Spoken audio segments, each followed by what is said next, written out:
Hello दोस्तों, नमस्कार। स्वागत करते हैं आज के एक ऐसे रोचक वीडियो में, आज के एक ऐसे नॉलेजफुल वीडियो में जो कि आज आपको बहुत सारी चीज सीखने को देगा और आपके प्रत्येक एग्जाम में 2 से 3 मार्क्स पक्के हो जाने वाले हैं। आज का हमारा टॉपिक है सिख धर्म, यानी आज हम लोग बात करने वाले हैं सिख धर्म के जो 10 गुरु थे, यानी 10 गुरु के बारे में आज हम लोग कंप्लीट करने वाले। उनके नाम के साथ साथ उन्होंने सिख धर्म के लिए क्या क्या कार्य किया था वो सारा हम लोग कंप्लीट करने वाले हैं। आइए बात करते हैं और एक एक पॉइंट को क्लियर करते हैं और हर एक बातों को बताते हैं तथा वीडियो के अंत में एक ऐसा जादुई ट्रिक बताने वाले हैं जिससे आपके और जो मार्क्स हो जाएंगे वो आपके लिए पक्के हो जाएंगे और आपको बहुत सारी चीज सीखने को मिलेंगे। आइए कंप्लीट करते हैं और एक एक पॉइंट को समझते हैं। देखिए, आज का हमारा टॉपिक है सिख धर्म, यानी सिख धर्म के जो 10 गुरु थे और उनका इतिहास, यानी सिख धर्म के 10 गुरु और उनका इतिहास आज के हम लोग वीडियो में समझने वाले हैं। तो पहले हम बात करते हैं गुरु कौन होते हैं। तो हमारे दिमाग में फटाक देना आइडिया आता होगा कि गुरु का मतलब होता है टीचर, यानी शिक्षक, लेकिन ऐसा नहीं है। जैसे हम लोग हिंदू धर्म में जैसे जैसे जो धर्म होते हैं, आपको मालूम है, जैसे मुस्लिम धर्म हो गया, तो मुस्लिम धर्म में हम लोग क्या कहते हैं,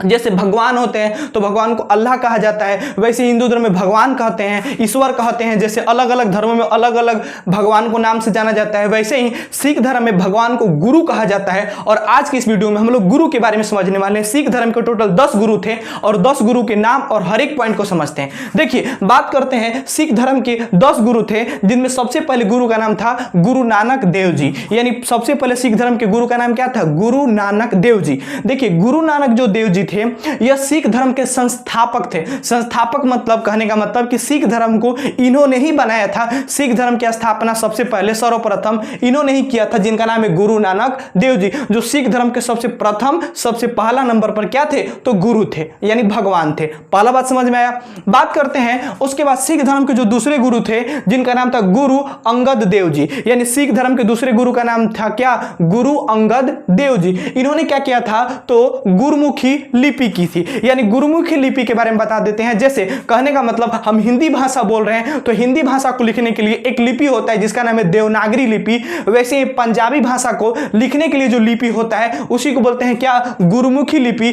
गुरु अंगद देव जी जिन्होंने गुरुमुखी लिपि की क्या की थी, तो शुरुआत की थी, जो पंजाबी भाषा को लिखने के लिए क्या है, तो एक लिपि है। कंप्लीट। आगे बात करते हैं।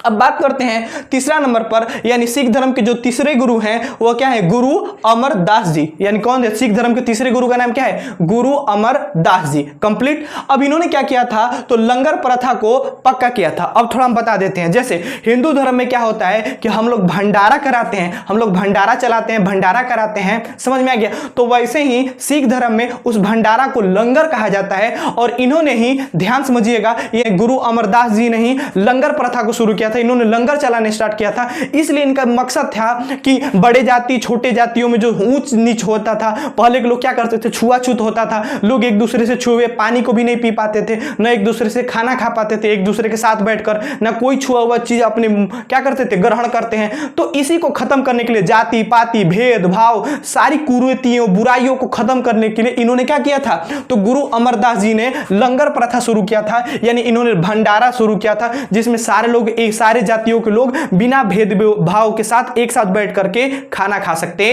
हैं। आगे बात करते हैं।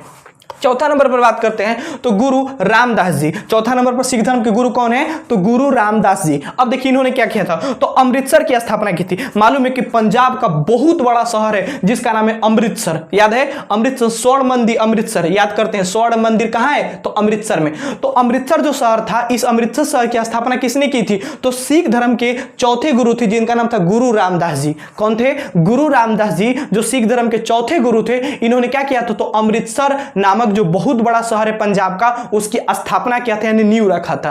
अब बात करते हैं 5वें नंबर पर, तो सिख धर्म के 5वें गुरु के बारे में बात करते हैं भैया।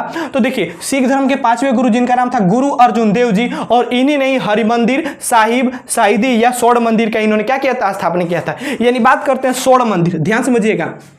सिख धर्म के जो चौथे गुरु थे जिनका नाम था गुरु रामदास जी ने, इन्होंने तो अमृतसर को बसा दिया था और अमृतसर में ही क्या किए थे, तो स्वर्ण मंदिर की स्थापना किए थे जिनका नाम क्या है, तो सिख धर्म के 5वें गुरु यानी गुरु अर्जुन देव जी। गुरु अर्जुन देव जी याद रखिएगा। तो स्वर्ण मंदिर किसने बनवाया था, तो सिख धर्म के 5वें गुरु जिनका नाम था गुरु अर्जुन देव जी। जो स्वर्ण मंदिर है जहां पर 24 घंटा लंगर चलते रहता है, वो भारत का सिख धर्म का बहुत बड़ा मंदिर है। आगे बात करते हैं, सुनिए ध्यान से। अब बात करते हैं सिख धर्म धर्म के छठे गुरु जिनका नाम था गुरु हरगोविंद जी। याद रखिएगा, सिख धर्म के छठे गुरु का नाम क्या है? तो गुरु हरगोविंद जी। इन्होंने क्या किया था? तो इन्होंने सिख धर्म को उन्होंने दो रूपों में क्या कर दिया था? विभाजित कर दिया था, बांट दिया था। मतलब उनके रूप में क्या कर दिया था? बांट दिया था। जैसे एक था मीरी, जिसको बोलते हैं राजनीतिक, राजनीतिक के रूप में इन्होंने एक मीरी, मतलब सिख धर्म के लोगों को दो रूपों में रूपांतरित कर दिया, बांट दिया, चेंज कर दिया। तो एक लोगों का नाम धर दिया मीरी जो राजनीतिक थे, और दूसरा जो पीरी जो क्या आध्यात्मिक थे। यानी कहने का मतलब क्या है, ध्यान समझिएगा कि उन्होंने मीरी और परी दो भाग में बांट दिया। जो मीरी वैसे लोग को बोला जाता था जो राजनीतिक थे, और पीरी उसी को बोला जाता था जो आध्यात्मिक थे। और सबसे मेन बात आप देखते हैं कि जो सिख धर्म के लोग होते हैं, आपको मालूम है कि क्या करते हैं? सिख धर्म के लोग जो होते हैं वो अपने साथ जो होते हैं, एक जो होते हैं वो क्या लेते हैं? तो एक खगार टाइप के ले रहते हैं, एक चक्कू टाइप में ले रहते हैं, सब चार चीज ले रहते हैं ना, जो उनका परंपरा के अनुसार होता है। तो याद रखिएगा, इन्होंने ही क्या किया था? तो सैन्य रूप दिया था। यानी सैन्य रूप कहने का मतलब यानी सैनिक के रूप में क्या किया था? तो सिख धर्म के लोगों को इन्होंने प्रेरणा दी थी, बताई थी। तो याद रखिएगा कौन थे? तो सिख धर्म के छठवें गुरु हरगोविंद जी थे। अब बात करते हैं 7वां नंबर पर। तो 7वां नंबर पर जो गुरु थे सिख धर्म के, जिनका नाम था गुरु हर राय जी। क्या नाम था? गुरु हर राय जी, जो सिख धर्म के 7वें गुरु थे।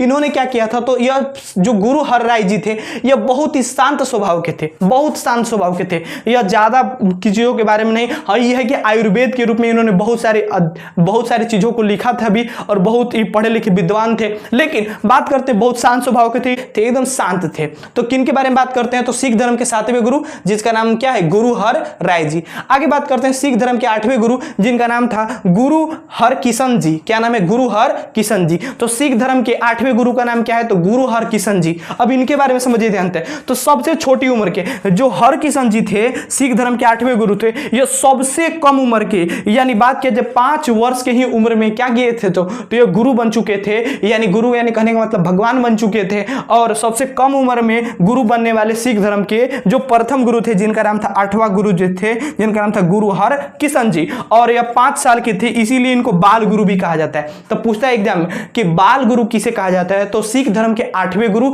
जिनका नाम क्या है? गुरु हर किशन जी, गुरु हर किशन जी। अब आगे बात करते हैं, सुनिए सिख धर्म के 9वें गुरु के बारे में बात करते हैं। तो सिख धर्म के 9वें गुरु हैं जिनका नाम है गुरु तेग बहादुर जी। अब थोड़ा ध्यान समझिएगा, सिख धर्म के 9वें गुरु का नाम क्या है? तो गुरु तेग बहादुर जी। अब इन्होंने क्या किया था? तो इन्होंने हिंद की चादर, इनके थोड़ा कहानी बता देते हैं। कश्मीरी जो पंडित थे, जो कश्मीर के पंडित थे, कश्मीर के पंडित के लिए इन्होंने क्या किया था? तो अपना बलिदान दे दिया था। सिख धर्म के 9वें गुरु जी थे जिनका नाम था गुरु तेग बहादुर थी।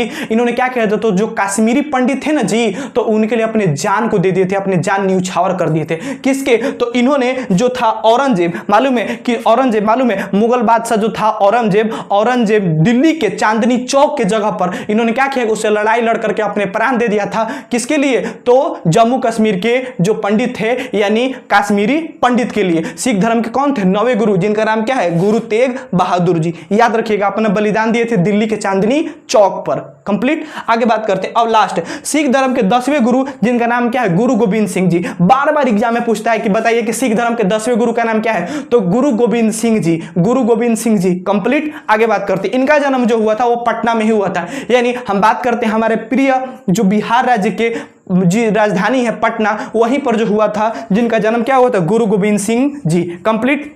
जिन्होंने खालसा पंथ की स्थापना की थी। खालसा पंथ की स्थापना किसने की थी? तो सिख धर्म के 10वें गुरु जिनका नाम था गुरु गोविंद सिंह जी। कंप्लीट। अब थोड़ा इनके बारे में बात करते हैं। यह क्या? गुरु ग्रंथ साहिब। अब थोड़ा समझिए ध्यान से, बात करते हैं। ये जो 10वें गुरु थे, इनके बाद इन्होंने क्या किया? खालसा पंथ की स्थापना की। और इसके बाद इन्होंने कहा कि कोई अब इसके बाद कोई गुरु नहीं बनेगा। इन्होंने सिख धर्म के सबसे सर्वमान मान दिया कि अब यही सर्वमान रहेंगे, सबसे बड़े रहेंगे। उन्होंने क्या कर दिया था? गुरु ग्रंथ साहिब, जो गुरु ग्रंथ साहिब है, उस गुरु ग्रंथ साहिब को ही क्या सर्वोच्च मान दिया। कौन? गुरु गोविंद सिंह जी, जो सिख धर्म के 10वें गुरु थे, जिनका जन्म हुआ था कहां? तो बिहार राज्य के राजधानी पटना में। अब एक बात याद रखिएगा, बार बार जो सिख लोग हैं उनके मुंह से सुनते होंगे, क्या सुनते हैं? कि 1.25 लाख से 1 लड़ाऊं, 1.25 लाख से 1 लड़ाऊं। सिख धर्म के जो 10वें गुरु थे जिनका नाम था गुरु गोविंद सिंह जी, ये वाक्य को बोले थे, यानी यही वाक्य क्या किए थे? तो दिए थे। कौन? गुरु गोविंद सिंह जी। बात समझ में आ गया?